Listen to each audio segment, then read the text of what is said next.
Bom, comentado o primeiro capítulo do Décio Pinhatari, vamos agora ao segundo capítulo do livro O que é Comunicação Poética, o capítulo que tem por título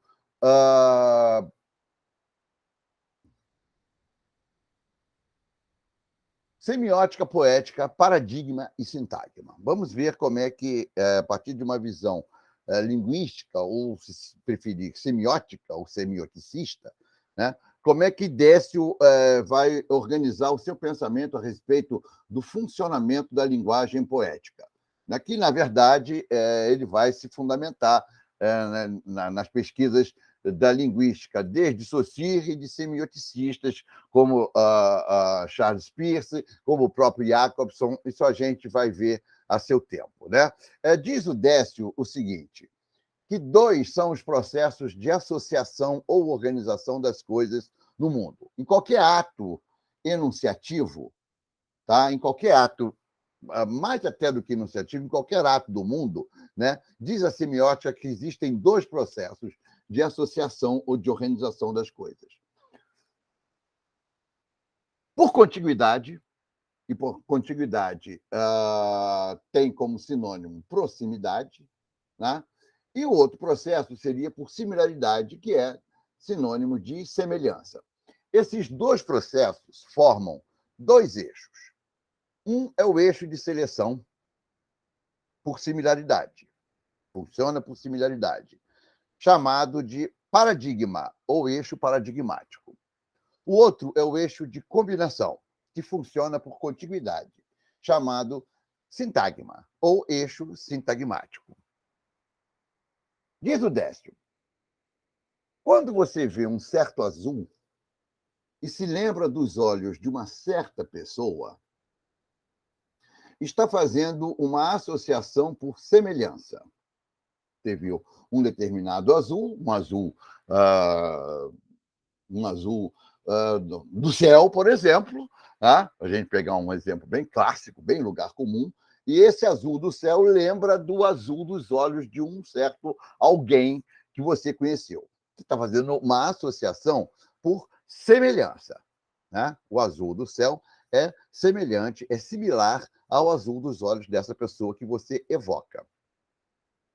Quando você evoca essa pessoa ao olhar um isqueiro, isso aqui era o tempo que as pessoas davam um isqueiro de presente, mas, digamos, uma capinha de celular.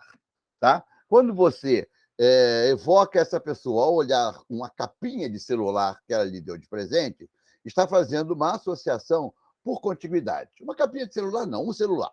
Você tem um determinado celular, né? E, ao pegar esse celular, você lembra do fulano ou da fulana que foi quem deu aquele celular para você. Você evoca a pessoa não por semelhança, mas por contiguidade, por proximidade. Aquele celular lembra a pessoa X que lhe deu.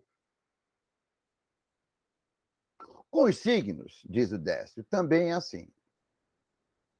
Você se acostumou, desde criança, a ligar uma certa combinação de sons a um objeto.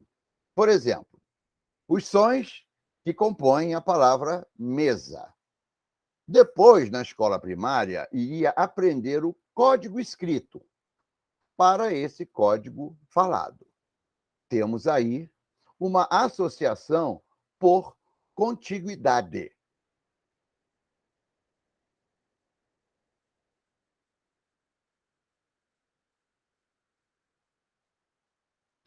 As palavras escritas e faladas associam-se dessa forma aos objetos designados, ou seja, por contiguidade. Você pode logo perceber que esse condicionamento tem muito de convencional ou arbitrário. Por quê? Porque a palavra mesa, em si, não tem nada nela que te evoque, por semelhança, uma mesa. Você designa, você liga a palavra à coisa porque você aprendeu por uma convenção que aquela palavra designa aquela coisa. Ou seja, há uma ligação arbitrária aí. É o que Saussure chama de arbitrariedade do signo. Mas quando você imita o som de um carro em velocidade, ou lê escrito numa história em quadrinhos, está diante de uma associação por similaridade, que é governada pela analogia. É o som de um carro em velocidade. Pá! É o som de um tiro. É por analogia. Charles Peirce, o criador da semiótica, teoria dos signos, chama de símbolos os signos por contiguidade e de ícones os signos por similaridade. O símbolo é regido por uma arbitrariedade. Você aprende arbitrariamente que aquela palavra designa, evoca um determinado objeto. O ícone é uma figura que evoca aquele objeto. Ou seja, os ícones são signos por similaridade. É só ver numa tela de computador, onde é que você vai ver onde é que está a impressora? Você tem um íconezinho ali da impressora. Ok? Como é que está o som do computador? Você tem ali um íconezinho que é um alto-falante, que é o som. Ou seja, aquilo ali funciona por similaridade. Mas vamos além.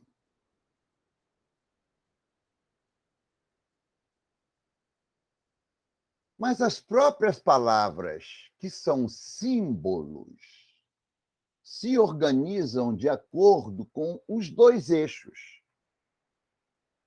formadas que são por fonemas. Vocês, a essa altura, já aprenderam o conceito de fonema, não é isso? Ou grupos de sons inconfundíveis, que são em número limitado em cada língua, ou código linguístico. Os fonemas formam grupos ou seleções, com base na semelhança da emissão fonológica. O P e o B são labiais. P, B. O T e o D, lingodentais. O F e o V, labiodentais, etc. Essas seleções, por semelhança, formam os paradigmas linguísticos. Quando você fala uma palavra que seja, você está combinando ultra rápido e automaticamente sons extraídos dos paradigmas e formando sintagmas. É por isso, vocês querem ver? Você já sabe fazer automaticamente, você sabe que o que você usa para cortar o pão é uma faca, não é uma vaca. Ok? Há uma diferença mínima aí de fonema, de F para V. Tá? Mas você, na hora de escolher, você escolhe automaticamente aquilo que designa o que você quer cortar o pão.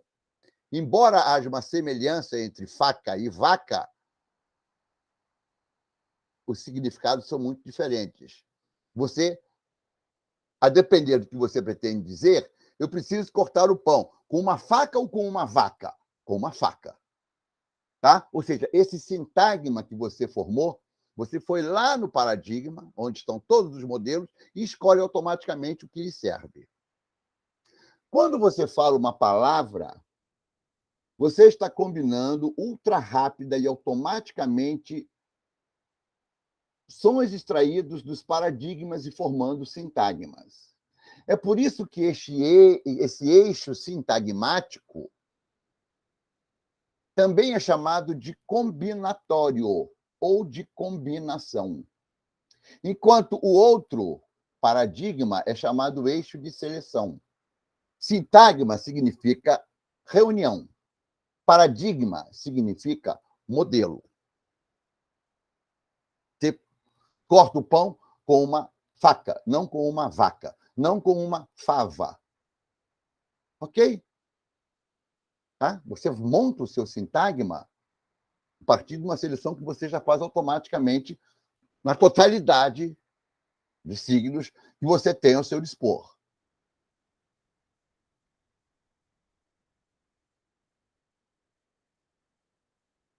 Exemplos não verbais tornam mais claro esse trambique, perdoem aí a gíria dos anos 70, paradigma e sintagma. Examine um cardápio. O que você vê ali? Estão agrupados por semelhança os pratos que formam as entradas, as carnes, os peixes, os acompanhamentos, as sobremesas, as bebidas. Ok, gente? Né? Você tem um cardápio de um restaurante, tá? Você tem ali entradas. Você tem a entrada, o que você vai querer de entrada? Tá? Depois você tem os pratos principais. Você vai querer carne, você vai querer peixe, você vai querer aves. Tá? Você tem ali um grande paradigma, onde você vai escolher o que você vai comer.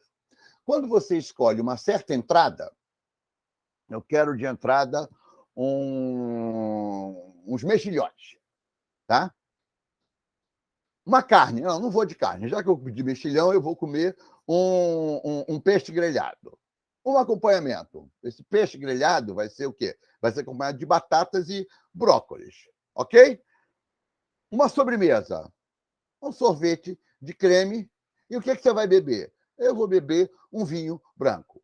Você formou a sua refeição, você do cardápio tirou o seu menu, do paradigma você tirou o seu sintagma.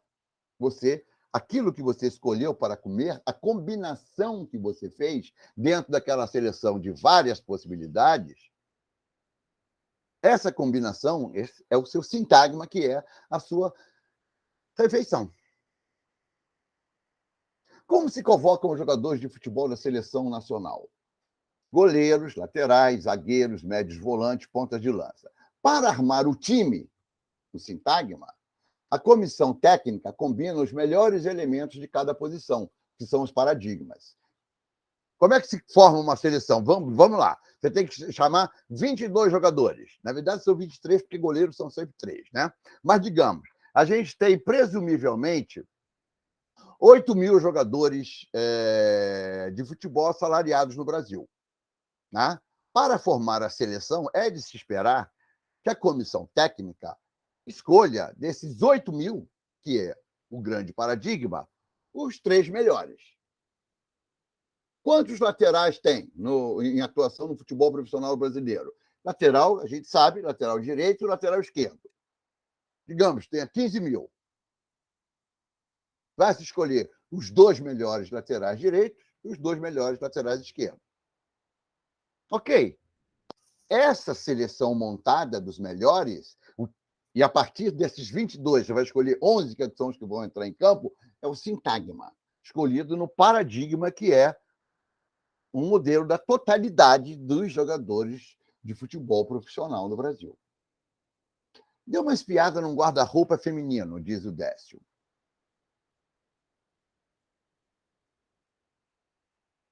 Ali estão agrupados as blusas, as saias, os sutiãs, as calcinhas, as meias e os sapatos.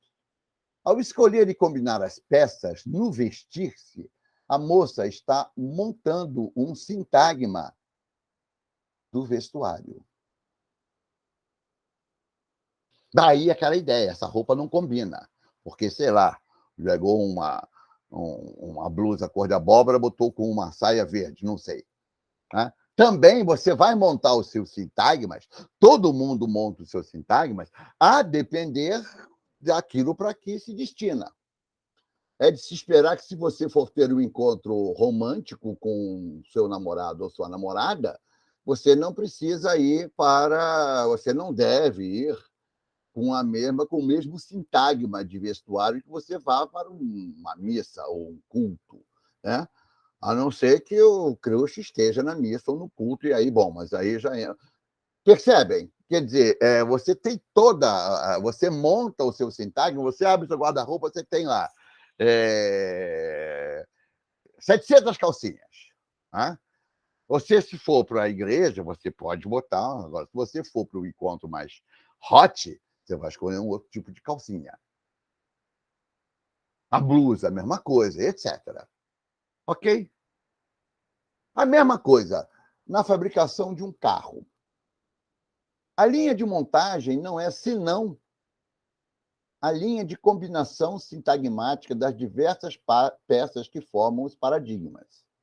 Rodas, eixos, motores, portas, vidros, carroceria, etc.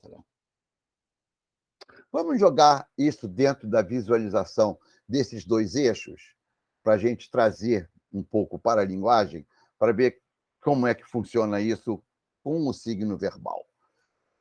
Vou compartilhar uma outra tela aqui para dar um exemplo para vocês. Espera aí.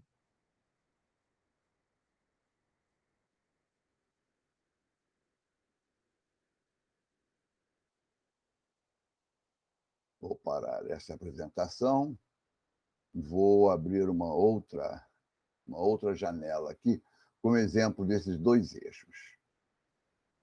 Vamos lá. A coisa funciona assim, olha lá. Paradigma e sintagma é um exemplo do signo verbal.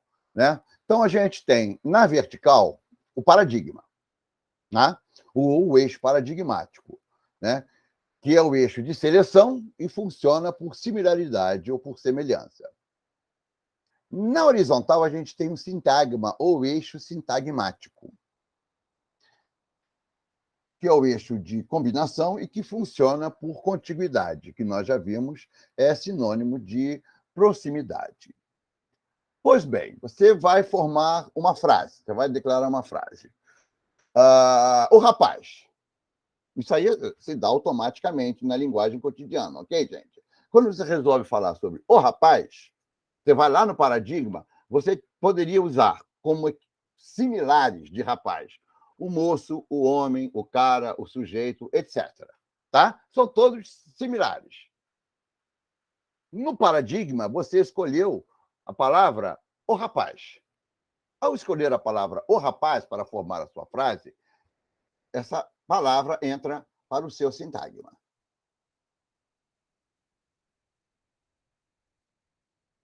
O rapaz tomou.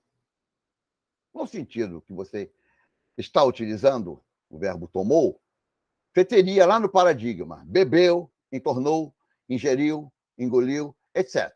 Mas no seu sintagma você escolheu tomou. Então, o rapaz tomou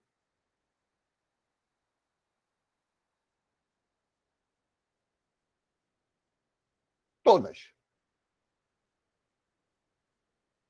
Você poderia ter dito que ele tomou vodka, cachaça, cerveja, catuaba, tudo. Mas você escolheu todas. Ou seja, ele tomou, você poderia ter dito, o cara bebeu todas. O rapaz entornou todas.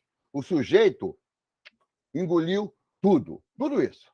Tá? Mas no seu sintagma, você automaticamente, por razões que não vem aqui a gente esmiuçar, você montou o seu sintagma a partir daquele paradigma, dizendo o rapaz tomou todas.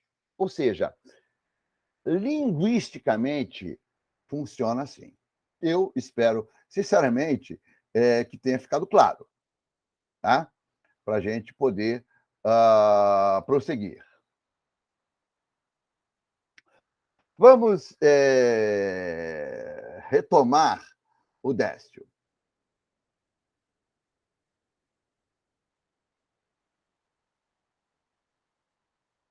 Para o linguista Jacobson, né, Roman Jacobson, duas são as chamadas figuras de retórica que predominam nessa estruturação. Em toda essa estruturação semiótica de paradigma e sintagma, predominam duas figuras de retórica. Uma as duas são nossas conhecidas, né? Metonímia. Metonímia é quando você toma parte pelo todo. Ela prevalece no sintagma. E a metáfora, também nós todos conhecemos, que é uma relação de semelhança entre duas coisas designadas pela palavra ou conjunto de palavras. Prevalece no paradigma. Quanto à metonímia, que se observa nas palavras em geral, Não há dificuldade de entender, pois você já sabe que a palavra é formada da montagem de partes ou pedaços de sons que são os fonemas. As palavras de uma frase, por sua vez, são pedaços extraídos do repertório léxico do idioma, os dicionários, e das categorias gramaticais, onde se agrupam por semelhança das funções que exercem na frase. Lá estão os substantivos, os advérbios, as conjunções, etc. Além disso, elas designam objetos que são pedaços da chamada realidade. O caso da metáfora, porém, cujos signos tendem a ser ícones, ou seja, figuras, tá? A metáfora, aquela que puxa para a associação por semelhança, apresenta uma alternativa. Comparemos dois exemplos. Exemplo A: José é águia. O que observa você aqui? Você percebe certos traços de semelhança ou analogia entre José e a águia e os relaciona numa metáfora. Por que se diria que José é águia? Porque José enxerga longe, porque José tem boa visão geral das coisas, porque José observa muito antes de dar o bote, etc. Quando se diz José é águia, você está fazendo essa metáfora. Entre José e a águia, você acha uma semelhança, uma similaridade e faz a metáfora. Você nota, porém, que a semelhança não está nos próprios signos, nas palavras, nos símbolos, mas nas coisas ou objetos. No caso, uma pessoa e uma ave designados por eles. Sim, se você diz José é águia, na palavra José, não tem nada que remeta à águia. Né? E sim naquilo que ela designa. Ou seja, é uma comparação com o significado. Vemos, então, que a metáfora, neste e na maioria dos casos, é um curioso fenômeno de analogia por contiguidade. Ou seja, ela é um ícone por contiguidade, o que é uma espécie de contradição. Trata-se de um ícone degenerado. Por isso, a gente pode definir a metáfora como sendo um hipoícone por contiguidade. Eu não vou entrar nessa discussão que levaria a gente para fora do nosso objetivo aqui, ok, gente? Se alguém quiser depois, a gente pode tentar destrinchar isso, que não é muito fácil de se entender, mas a gente pode tentar destrinchar isso. Mas aí o DS vai dar um outro exemplo. Exemplo B. Aguiar é águia. Você pode perceber que aqui há algo mais do que a semelhança metafórica do primeiro exemplo. Que algo mais é esse? É que aqui há uma transposição ou tradução da semelhança entre objetos para uma semelhança de sons entre os próprios signos que designam esses objetos. Como eu disse, gente, José é águia é uma semelhança apenas do significado, daquilo que designa, uma semelhança que se enxerga entre o José e a tal águia. Agora, quando se escolhe dizer aguiar é águia, além da semelhança do objeto que designa, há uma semelhança, ou seja, o objeto é designado pelo significado, é o significado que é a designação do objeto. Além disso, há uma semelhança entre os significantes. Aguiar e águia são praticamente a mesma palavra. A analogia não fica só entre as partes ou objetos designados, mas é trazida para as letras, os sons, as figuras dos próprios signos. Temos, então, um verdadeiro ícone, um ícone por similaridade. Como a semelhança de sons entre palavras, ou numa mesma palavra, é chamada de paronomásia, aguiar é águia, é uma paronomásia, tá? Achamos que ela, tanto quanto a metáfora, ou até mais, caracteriza o eixo de similaridade, o paradigma. Isso dentro do funcionamento da linguagem poética para essa visão semioticista de Décio Pinhatari, que vai ter a sua importância quando ele trabalha junto com os irmãos Campos a teoria da poesia concreta. Isso nós vamos estender mais a leitura deste capítulo para a nossa próxima aula, em que a gente vai fazer também uma maneira de ver como é que isso acontece, como é que isso se procura detectar isso, que vai bater na chamada função poética da linguagem, né? Num poema do Oswald de Andrade, que, se vocês quiserem, está na apostila Ainda Mais Poemas e Mais Poemas, que é o poema Bonde. Tá? Mas a gente prossegue e vê isso na próxima aula. Até lá, portanto. Obrigado.